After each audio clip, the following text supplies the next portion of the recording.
ہر قوم کی کوئی مرغوب جو ہے وہ خواہش ہوتی تھی، لیکن رب ذوالجلال نے فرمایا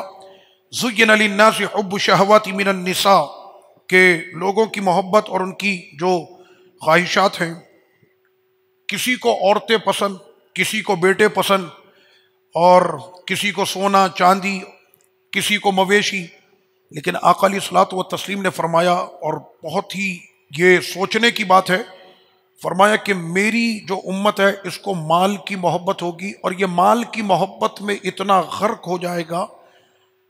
کہ ہائے مال ہائے مال، اور مال جب بڑھ جائے گا تو اس کو گنے گا اور کہے گا اور مال، پھر اور ہو جائے گا تو کہے گا اور مال، اور اسی مال کو جمع کرتے کرتے اس کی زندگی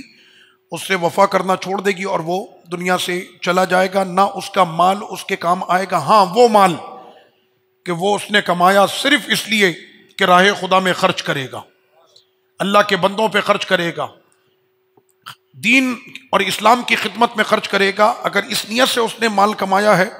تو اس کا یہ مال اس کے لیے قبر میں روشنی کا سبب بنے گا، اور اگر اس نے یہ مال اس لیے کمایا کہ لوگ مجھے مالدار کہیں، اس نے اس لیے کمایا کہ وہ اس سے ناجائز کام کرے، اس نے یہ مال اس لیے کمایا تاکہ اپنے مال کے ذریعے سے اللہ کے بندوں پر اپنی حکومت کو زبردستی وہ قائم کرے، تو یہی مال اس کا قبر میں سانپ بچھو بن کے اس کے وجود اور اس کے جسم پر جکڑ دیے جائیں گے۔